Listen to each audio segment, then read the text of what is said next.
નમસ્તે બાળકો, આજે મેથ્સ 1 માં આપણે રિવિઝન શરૂ કરવાના છીએ.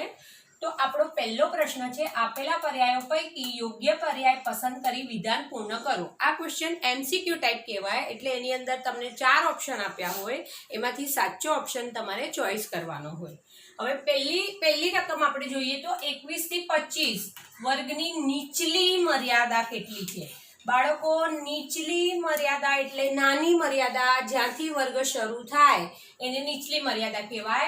તો 21 થી 25 નો વર્ગ 21 થી શરૂ થાય છે, એટલે આનો જવાબ આવશે 21. આ જે નિશાની આપી છે તાળાની, એ કેટલી આવૃત્તિ બતાવે છે આ આપણે શીખી ગયા છીએ બાળકો.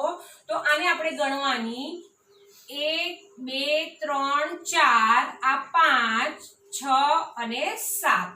તો આમાંથી કયું ઓપ્શન આવશે? સી ઓપ્શન આવશે, 7. આ રકમ આપેલી છે અને સંખ્યાનો આપણે શું શોધવાનો છે? બહુલક. બહુલક એટલે જે સંખ્યા બહુવાર ઘણી વાર આવે એને બહુલક કહેવાય.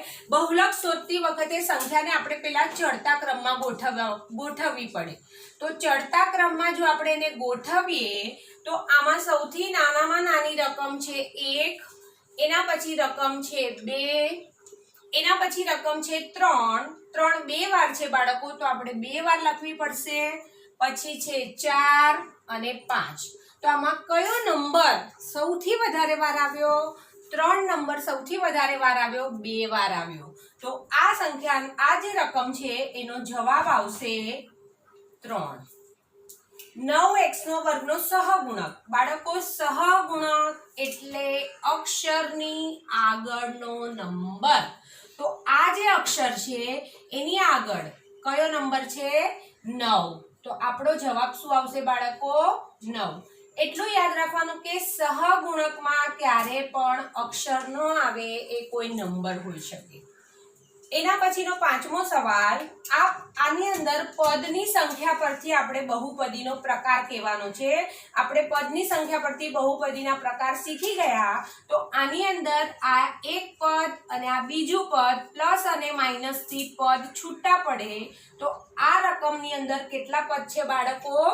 2 પદ છે, એટલે એને આપણે શું કહેશું? દ્વિપદી. તો આનો જવાબ આવશે દ્વિપદી. છઠ્ઠો નંબર તમને પી ગણ આપ્યો છે, પી બરાબર 2 4 6 8. તો નંબર ઓફ પી એટલે પી માં કેટલા ઘટકો છે? તો પી માં તમે ઘટકોની સંખ્યા ગણવી પડશે. 1 2 3 4. તો કેટલા ઘટકો છે બાળકો? 4. તો આપણો જવાબ આવશે 4. 20 અંકને નીચેના વર્ગમાંથી ખાલી જગ્યા વર્ગમાં લખાય. આ નંબર 20 આપ્યો છે, આમાંથી કયા વર્ગમાં આવે? તો તમારી પાસે ઓપ્શન છે 10 થી 20, 20 થી 30. આમાં તો 30 થી 40 માં તો 20 આવી જ ન શકે, 40 થી 50 માં પણ ન આવી શકે. કન્ફ્યુઝન ક્યાં છે? 10 થી 20 અને 20 થી 30 માં, કારણ કે બંને વર્ગમાં 20 આવે છે. બાળકો, આપણે શીખી ગયા કે જ્યાંથી વર્ગ શરૂ થતો હોય એમાં એ નંબરને લેવાનો. તો આ 20 અંક કયા વર્ગમાં આવશે? 20 થી 30 માં. A બરાબર 1 2 3 આપ્યા છે, B બરાબર 3 4 5 આપ્યા છે. A બરાબર 1 2 3, B બરાબર 3 4 5. તમને કીધું છે આ બંનેનો છેદગણ. છેદગણ એટલે બંનેમાં સરખી રકમ હોય એ. તો આ બંને ગણમાં સરખો અંક કયો છે બાળકો? 3. તો આમાંથી જવાબ આવશે ડી, 3. P બરાબર 1 2 3 4 5 પછી ડેશ ડેશ ડેશ આપ્યું છે, એટલે આ સંખ્યા આગળ ને આગળ ચાલુ જ છે, એનો કોઈ એન્ડ નથી. તો એ ગણને આપણે કેવો ગણ કહીએ બાળકો? અનંત ગણ. તો આનો જવાબ આવશે અનંત ગણ. 10મા દાખલાની અંદર તમને આ એક બહુપદી આપી છે અને તમને કીધું છે બહુપદીનો ઘાત કેટલો? બહુપદીનો ઘાત એટલે અક્ષરની ઉપરનો નંબર. તો આની અંદર અક્ષર x છે, અહીંયા x નો ઘાત 1 છે, અહીંયા x નો ઘાત 3 છે. બાળકો, જે મોટામાં મોટો ઘાત હોય એ બહુપદીનો ઘાત કહેવાય. તો મોટામાં મોટો ઘાત કેટલો છે? 3. તો આપણો જવાબ આવશે 3. નીચેનામાંથી ખાલી જગ્યા એક ઘટક ગણ છે. એક ઘટક એટલે જે ગણમાં ખાલી એક જ સભ્ય આવેલો હોય એને એક ઘટક ગણ કહેવાય. તો આની અંદર આમાં બે સભ્યો છે, આમાં એક સભ્ય છે, આમાં કંઈ જ નથી એટલે આ ખાલી ગણ છે, આમાં બે સભ્ય છે. તો આપણો જવાબ આવશે Q બરાબર 5. આમાં એક જ ઘટક છે. નીચેનામાંથી 5 આવૃત્તિ ખાલી જગ્યા નિશાની બતાવે છે. તમને ખબર જ છે બાળકો, 1 2 3 4 અને 5મી આપણે આડી લીટી કરીએ છીએ.